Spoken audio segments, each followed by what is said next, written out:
Hi, welcome to view point.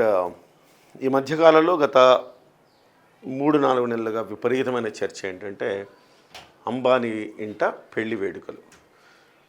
అసలుకి నేనైతే పెళ్ళి అయిపోయింది అనుకున్నా. ఎందుకంటే లాస్ట్ టైము ఎంగేజ్మెంట్ అంటే కదా అది. దాని అది చూసిన తర్వాత నాయన నేను అనుకున్నా ఆల్రెడీ పెళ్ళి అయిందేమో అనుకో ఒక భ్రమలో ఉన్నా నేను. ఎందుకంటే అంత వైభవంగా జరిగింది కదా, పెళ్ళి అయిపోయింది అనుకున్నా. కాదట, అది ఎంగేజ్మెంట్. ఇప్పుడు పెళ్ళి అయిందంట తాజాగా. చూడండి వీళ్ళంతా తోడి పెళ్లి కొడుకులంట. సో ఎవరు ముందుగా చెప్పండి, కాస్త యంగ్ వయసులో ఉంటే నేను కూడా వెళ్ళి నాకు తోడి పెళ్లి కొడుకు అవకాశం ఏంటి సార్ అని అడిగేవాడినేమో. సో 2 కోట్లు అంటండి ఒక్కొక్క వాచి. తోటి పెళ్లి కొడుకులకి ఒక్కొక్కరికి 2 కోట్ల రూపాయలు విలువైన వాచ్ పెట్టారట. అలాగే ఎవరైతే వచ్చి సెలబ్రిటీలు గంతులేశారో వాళ్ళందరికి కూడా ఇచ్చారు 2 కోట్ల రూపాయల వాచ్లు, అట్లా కోట్ల రూపాయలు విలువ చేసే బహుమతులు ఇచ్చారు. చూడండి, షారుఖ్ ఖాన్, రణ్వీర్ సింగ్ సహా 10 మందికి ఇలాంటి వాచ్లు ఇచ్చారట. మండపంలోకి వెళ్ళటానికట QR కోడ్ అట, స్కాన్ చేసే వెళ్ళాలా, లేకపోతే నో ఎంట్రీ. ఒక్కో జోన్లో ప్రవేశానికి ఒక్కో రంగు చేతి బ్యాండ్. వాయమ్మ. అత్యవసర చికిత్సకు ప్రత్యేక వైద్య బృందాలు, అనంత రాధికల వివాహ విశేషాలు.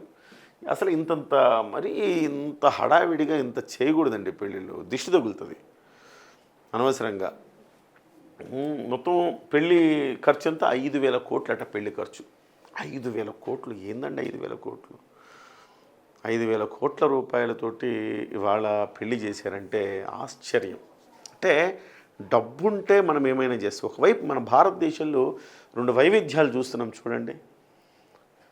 రతన్ టాటా ఎలాంటి ఆర్భాటాలకు వెళ్లకుండా, నిజం చెప్పాలంటే రతన్ టాటా వలస వచ్చిన నాయకుడు, వలస వచ్చిన వ్యక్తులు. వాళ్ళు పార్సీలు వలస వచ్చారు ఇక్కడికి భారతదేశానికి.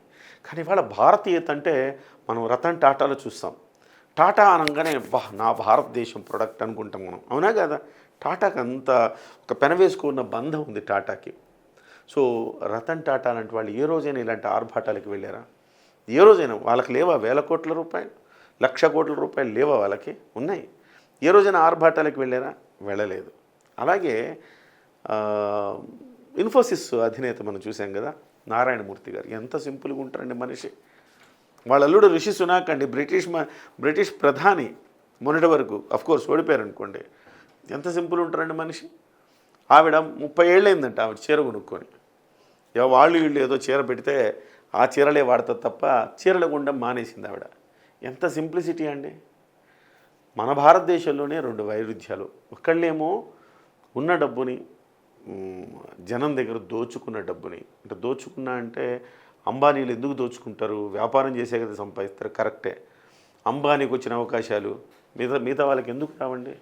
ఖచ్చితంగా దోచుకున్న డబ్బే అది. ఎందుకంటే ప్రభుత్వాలను వాళ్ళు ప్రభావితం చేసి అవకాశాలు పొంది ఆ రకంగా దోచుకున్న డబ్బే. చాలామంది మీమ్స్, ట్రోల్స్ చేస్తూ ఉన్నారు.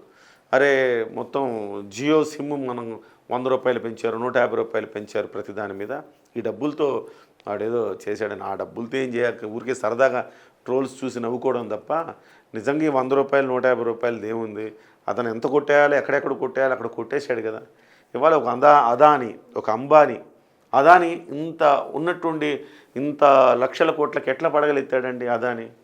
సో ప్రభుత్వం యొక్క ఆశీస్సులు ఉంటే, లేకపోతే ప్రభుత్వాల్లో తెలిసిన వాళ్ళ ద్వారా మ్యాజిక్లు చేసుకోగలిగితేనే అవుతాయి ఇలాంటివన్నీ కూడా. సో ఈ రకంగా 1,000 కోట్ల రూపాయలు దుబ్బేస్తే, కష్టపడి సంపాదించామనుకోండి మనం డబ్బులు, అప్పుడు దాని విలువ మనకు తెలుస్తుంది. అట్లా కాకుండా అయాచితంగా డబ్బులు వచ్చేస్తున్నాయి అనుకోండి, 1,000 కోట్లు 1,00,000 కోట్లు వచ్చేస్తున్నాయి అనుకోండి, ఇట్లే 5,000 కోట్లతోటి పెళ్లి జరుపుతామన్నమాట. ఈ పెళ్ళికి అతిరథ మహారథులు వెళ్ళారు. చంద్రబాబు నాయుడు గారు వెళ్ళారు, పవన్ కళ్యాణ్ గారు వెళ్ళారు, ప్రధానమంత్రి నరేంద్ర మోదీ వెళ్ళారు. అలాగే అనేక మంది సెలబ్రిటీలు వెళ్ళారు. మహేష్ బాబు దగ్గర నుంచి చూస్తే చాలామంది సెలబ్రిటీలు వెళ్ళారు. రామ్ చరణ్ వెళ్ళారు సతీ సమేతంగా. బట్ ఓకే, పెళ్లి చేసుకోవచ్చు, దానికి వెళ్ళొచ్చు. కానీ పెళ్ళిని ఇన్ని రోజుల పాటు అదేదో పెద్ద ఉత్సవంలాగా జరిపి దేశం మొత్తం ట్రాఫిక్ ఆగిపోయిందండి. సెలవులు ఇచ్చారండి. ముంబైలో 4 రోజుల పాటు వర్క్ ఫ్రమ్ హోమ్ ఇచ్చాడు. ఎవడైనా ఇస్తాడండి?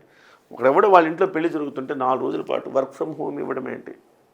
అంటే ఎక్కడికి వెళ్ళిపోతున్నాం చూడండి. సో ఒకవైపు మనం ఆలోచించాలి, ప్రజలు ఆలోచించాలి. ఇట్లాంటి వాళ్ళు రాజకీయ నాయకులు కూడా ఉన్నారండి. చాలా సింపుల్గా బతికే రాజకీయ నాయకులు, పవన్ కళ్యాణ్ లాంటి రాజకీయ నాయకులు ఉన్నారు. అలాగే ఆర్భాటాలకు వెళ్ళి ఆటో టోపాలకు వెళ్ళి 36 లక్షలు పెట్టి కమోడు తెచ్చుకున్న జగనన్న లాంటి వాళ్ళు ఉన్నారుగా. సో ఆయనకి నక్కకి నాకలో కనుకున్నంత తేడా ఉంది కదా. సో ఆ రకంగా మనం ప్రజలు ఆలోచించాలి, ఎవరు ఎంత సింపుల్గా జీవిస్తూ ఉన్నారు. ఇలాంటి అంబానీకి జగన్మోహన్ రెడ్డికి పెద్ద తేడా లేదు. అలాగే ఒక నారాయణమూర్తికి పవన్ కళ్యాణ్ లాంటి వాళ్ళకి పోలికున్నది. సో ఇట్లాంటి మనం ఒకసారి ప్రజలు ఆలోచించాల్సిన అవసరం ఉంది. ఇవాళ మనం జియో సిమ్ వేసుకోకపోతే మనకి నడవదా అంటే మనం ఏ సిమ్ వేసుకున్నా అదే ఏదో దాంతో కొట్టుకోవాల్సిందేగా. వాళ్ళేమో ఎయిర్టెల్ వాళ్ళు ఏం తక్కువ కాదు, ఇంకోటేం తక్కువ కాదు. మార్కెట్కి ఖచ్చితంగా చెప్పాలంటే ఇంకా జియో వాడే మొదట్లో చాలా చౌకగా ఇచ్చాడు. అఫ్కోర్స్ ఇప్పుడు పెంచుతున్నాడు. అలాగే ఎయిర్టెల్ ఏం తక్కువేం కాదు. కానీ నేను అంటుంది ఏంటంటే ఇంత ఆర్భాటంగా పెళ్ళిళ్ళు చేయటం అవసరమా? 5,000 కోట్ల రూపాయలు ఖర్చు పెట్టడం అవసరమా? ఈ 5,000 కోట్ల రూపాయల్లో ఎంతో ఒక 500 కోట్లు ఖర్చు పెట్టుకోండి పెళ్ళికి. 4,500 కోట్ల రూపాయలు మీ అబ్బాయి పేరుతోటి, ఈ అనంత రాధికల పేరుతోటి, అనంత అంబానీ రాధికా అంబానీ కదా, రాధికా మర్చెంట్ అంట. సో వీళ్ళ పేరుతోటి ఏదైనా ఒక మంచి సేవా కార్యక్రమం చేయండి. గుర్తుండిపోయే, తరతరాలు గుర్తుండిపోయే ఒక మాన్యుమెంట్ సృష్టించండి. సో ఏదో ఒకటి దేశం మొత్తం ఇప్పుడు ఇస్కాన్ వాడు అక్షయ పాత్ర అని చెప్పేసి ఇస్కాన్ వాళ్ళు చేస్తలేదా?